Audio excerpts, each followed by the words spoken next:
우리 구독자분께서 말씀해주신 내용입니다. 이번 시즌에 최소한 전고점은 뚫을 것으로 믿고 있습니다. 좋은 뜻의 말씀이고요. 리플이 당연히 전고점 돌파 시도를 해봐야 될 거고, 그리고 시간이 걸릴지언정 돌파는 나올 것으로 보여지고 있습니다. 하지만 여기서 우리가 이 전고점이라는 단어에 숨겨진 양날의 검을 꼭 알고 계셔야 돼요. 리플 이슈 내용과 함께 설명드려 보도록 하겠습니다. 만약에 우리 구독자분들께서 지금 XRP를 들고 있으시다면 이번 소식은 절대로 놓쳐서는 안 됩니다. 디지털 결제 시장의 거물인 바로 아마존 측에서 XRP 결제 시스템을 도입을 준비 중에 있는 상황이고, 단순한 호재가 아니라 XRP의 운명 자체를 바꿀 수 있는 결정적인 장면이 될 것으로 보여지고 있는데요. 사실상 많은 투자자분들께서 이런 생각을 하고 계실 겁니다. 결국에 실제 사용 사례가 있어야지 가격도 움직이는 게 아닌가.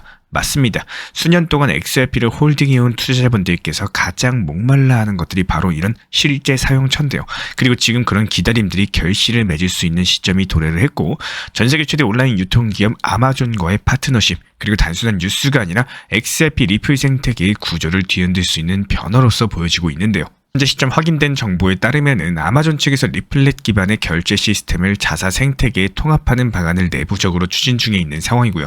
이게 단순한 결제 옵션 추가가 아니라 XRP를 디지털 결제 인프라의 엔진으로서 활용하겠다라는 신호로 보여지고 있습니다. 여기서 아마존이 XRP를 선택한 이유는 분명해요. 빠른 속도, 낮은 수수료, 국경 간의 송금 최적화까지. 이번 영상에서는 이런 변화들이 왜 XRP 가격과 투자 전략에 중대한 영향을 미치는지, 그리고 앞으로 어떻게 대응해야 될지까지 명확하게 풀어드려 보도록 하겠습니다. 기본적으로 아마존과 XRP 사례 자체가 단순한 결제 도입은 아닙니다. 아마존 같은 경우는 전 세계 수억 명의 고객을 보유하고 있는 초거대 플랫폼인 거고, 이런 아마존이 XRP를 통합한다는 것은 XRP가 단순 송금용이 아니라 대중 결제용으로 진화한다는 의미를 가지고 있는데요.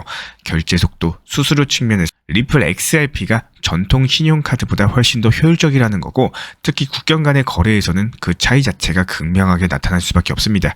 여기서 중요한 거는 XRP가 리플넷 위에서 구동된다는 점이고, 리플넷은 이미 수많은 글로벌 은행 그리고 금융기관과 연결되어 있는 실시간 결제 네트워크죠.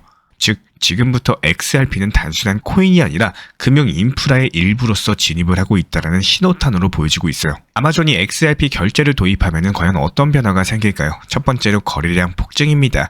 아마존 같은 경우는 하루에 수백만 건의 거래가 이루어지는 플랫폼인데요. 이 거래에 XRP가 사용되는 경우에는 실시간으로 수많은 XRP가 회전을 하게 되고, 이런 것들이 곧 네트워크 내부 수요 증가, 소각 유도, 희소성 확대까지 이런 흐름으로 이어지게 된다는 거예요. 그리고 기관들의 신뢰까지도 회복을 할 수가 있겠죠. 아마존이 XRP를 선택한다? 그렇다면 기술적이나 규제적 리스크를 어느 정도 통과했다라는 방증인 상황이기 때문에 그동안 제도권 진입에 대해서 회의적이었었던 투자자들도 이제는 XRP에 대해서 다시 보기 시작할 가능성이 큽니다. 게다가 이것뿐만이 아닙니다. 지난밤에 연준 의장 제롬 파월 측에서 최근에 암호화폐랑 관련된 발언들을 이어가고 있는데, 이런 발언들이 XRP랑도 연결이 되고 있어요. 암호화폐가 주류로 진입을 하고 있다. 관련 은행 규제는 완화될 수 있다. 이런 발언들 자체가 단순한 립 서비스가 아닙니다. 파월이 직접 스테이블 코인에 대해서 규제 프레임워크까지도 언급을 했고요. 암호화폐 관련된 은행 규제 완화를 시사를 했다는 것은 미국의 금융당국조차도 디지털 자산을 막을 수 없는 흐름으로서 인정을 하고 있다는 뜻인 거고, 그렇다면 이 시점에서 아마존이 XRP를 통합하려는 건요, 단순한 실험이 아니라 정책 전환기 시점 속에서 실질적인 수요가 터지는 이런 구조로서 진입한다는 증거로서 볼 수가 있다는 거예요. 실제로 어떻습니까? 지난밤에 나스닥 3% 폭락했음에도 불구하고 현재 XRP 가격은 3,000원 선에서 안정적으로 움직여주고 있습니다. 기술적인 관점으로 봤을 때도 이미 저점은 만들어졌고요. 거래량이 붙는 순간 급등할 수 있는 구조가 형성이 되고 있기 때문에 과거에도 실제 사용 뉴스가 본격적으로 반영될 때 XRP는 큰 폭으로 상승한 적이 있었고, 예를 들어가지고 2021년 ODL 수요가 반영되면서 XRP가 2달 만에 4배 가까이 급등한 바 있어요. 이번에 아마존 뉴스 같은 경우는 그때보다 훨씬 더 구조적이고 글로벌한 호재로 보여지고 있기 때문에 단순하게 한 국가나 은행이 아니라 전 세계의 영향력을 가지고 있는 플랫폼이 XRP를 채택한다는 이야기입니다. 결국에 현재 시점 아마존 같은 경우는 XRP를 리플렛 기반으로서 결제 시스템에 통합하고자 하는 움직임을 보여주고 있고, XRP의 실제 사용 구조에 대해서 전 세계 수억 명이 체감하게 될 가능성을 열어주고 있습니다. 제롬 파월의 발언과 맞물려 가지고 암호화폐 제도권 진입 흐름이 현실화되고 있기 때문에 XRP는 단순한 기술을 넘어가지고 디지털 결제 인프라의 핵심으로서 진화 중에 있는 상황이고요. 그렇기 때문에 결국에 지금 현재 시점은 단순한 하루 등락 상승했다 하락했다 이런 시세를 보는 게 아니라 구조를 보셔야 되는 시기입니다. 아마존, 리플, 연준의 발언까지 이런 모든 흐름들이 하나의 방향을 가리키고 있어요. 지금이야말로 XRP를 다시 생각하셔야 되는 타이밍인 거고, 우리 구독자분께서도 말씀을 해주셨던 것처럼 누구나 희망하고 있는 구간입니다. 전고점 돌파, 리플 이외에도 많은 코인들에게 희망적인 내용이었죠. 전고점을 돌파하면 그 위에 매물벽이 많이 없기 때문에 더욱더 상승폭이 강해질 거다라고 생각을 많이들 하십니다. 하지만 이런 전고점이라는 단어에 숨겨진 무서운 면을 보셔야 되는데요. 전고점이라는 뜻은요, 앞선 가격의 고점, 일정한 가격대까지 올랐다가 밀렸을 때 저항선이 될 수 있는 부분을 이르는 말이라고 표현을 하는데요. 여기서 전고점 같은 경우는 오히려 다르게 생각을 하면은 심리적인 저항 라인 자체가 강력한 구간이다 이렇게 생각을 합니다. 예를 들어가지고 리플 4,900원 라인 부근이 먼 과거의 2018년 전고점이었죠. 그렇다는 거는 2018년 당시에 전고점 돌파가 나오는 이런 상황들 자체가 심리적인 상당히 큰 저항 라인이라는 거고, 누군가가 과거에 물려 있었던 분들 같은 경우는 본전만 찾고 나와야지, 마이너스 조금만 손실 보더라도 여기서 빼야지, 이런 심리랑 이런 구간들을 정말 돌파할 수 있을까, 이런 생각이 겹쳐지는 심리적으로 큰 저항 라인이라는 거예요. 아마도 많은 리플 장기 투자자분들은 이런 생각을 하실 겁니다. 그냥 이렇게 잘 오르는데 들고만 있으면은 다 같이 더 수익 나오는 건데 왜 자꾸 파는 사람들이 많은지, 그냥 안 팔고 다 매수하면은 오르는 거 아닌가, 이런 생각하시는 분들 많이 계시지만요. 예상 외로 일부 장기 투자자분들만 그렇게 생각을 하시고, 다른 방향의 리플 투자자분들은 적당한 단기 고점, 단기 저점을 살려내면서 매도를 하신다는 겁니다.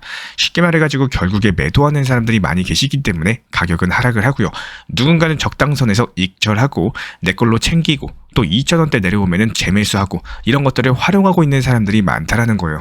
물론 투자 시장에 정답은 없습니다. 끝까지 버티는 장기 투자자의 결과값, 그리고 메인 비중은 보유를 하되 일부 비중으로는 단기 고점과 단기 저점, 그리고 그 외 알트코인들로도 재미를 보는 효율적인 매매의 결과값이 더 잘 나올지, 이런 부분들에 대해서는 아무도 모르는 일이에요.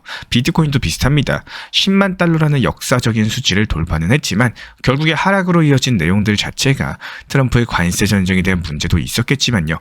결국에 이 10만 달러라는 단어가 주는 심리적인 저항성을 무시하시면 안 된다라는 거예요.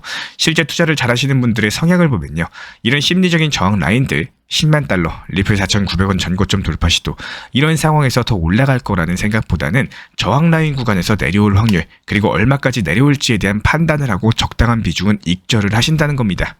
구독자분들께서도 반드시 나에게 맞는 매매 방법, 공부법 찾아가시면서 반드시 좋은 결과 만드시기를 바라고요. 이번 영상 도움되셨다면 구독과 좋아요, 알람 설정만 부탁드리겠습니다. 궁금하신 부분들 댓글로 남겨주시면 더욱더 깊이 있는 분석 영상으로서 찾아뵙도록 하겠습니다.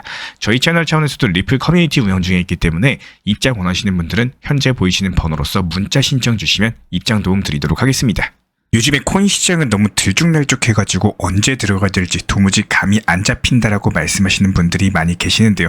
아침에 잠깐 보니까 오르고 있어서 따라 샀는데 오후에 갑작스럽게 떨어져가지고 손해보고 또 무서워서 안 샀더니 그 다음날엔 다시 올라가는 이런 일들이 반복되기 때문에 이런 흐름들은 사실상 단순한 우연은 아닙니다.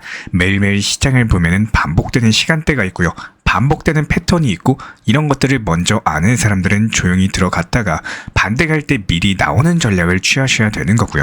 결국에 아시는 분들만 수익 보고 모르면은 당할 수밖에 없는 이런 시장 패턴을 보여주고 있습니다. 예를 들어가지고 요즘 시장 같은 경우에는 미국장이 마감된 직후에 오전 6시부터 8시 사이, 이 시간대에는 가격 자체가 잠잠해지고요. 고리들이 매수세가 들어오는 경우가 많습니다. 그리고 오후 4시부터 6시 사이에는 미국장 열리기 직전에 잠깐 눌림목이 나오는 구간이 있어요. 그렇기 때문에 이때 미리 들어가면은 미국장 열리고 나서 밤 11시 이후부터 펌핑 타이밍에 수익을 챙길 수 있는 구조가 만들어지게 됩니다. 하지만 이런 패턴들이 무조건적인 것은 아니고 그날그날의 시장 타이밍에 따라서 달라진다는 점. 그렇기 때문에 중요한 거는 지금 하락했을 때 매수를 해도 되는 건지, 상승했을 때 매도를 해야 되는 건지, 이 타이밍을 분석하는 것이 상당히 중요하고요. 단순하게 이 코인 사세요 이렇게 말씀드리는 게 아니라 오늘은 기다릴 때다, 지금은 소량만 들어가자, 지금 반등 나오면 본격적으로 진입이다, 이런 식으로 그날 시장 분위기에 맞는 전략을 쉽게 알려드리고 있습니다. 시장은 항상 같은 방향으로 움직이지 않기 때문에 단순하게 감에 의존하는 투자보다는요, 데이터 바탕으로서 한 전략들이 훨씬 더 유리할 수밖에 없고, 지금 이 순간에도 어떤 코인을 사야 되나 고민 중이시라면은 혼자서 끙끙 앓지 마시고 함께 흐름 읽고 타이밍을 정확히 잡는 투자 시작해 보셔도 좋을 것 같습니다. 저희 채널 차원에서 실시간 커뮤니티 방을 운영 운영 중에 있기 때문에 현재 보이시는 번호로서 문자 신청 주시면 입장 도움 드리도록 하겠습니다.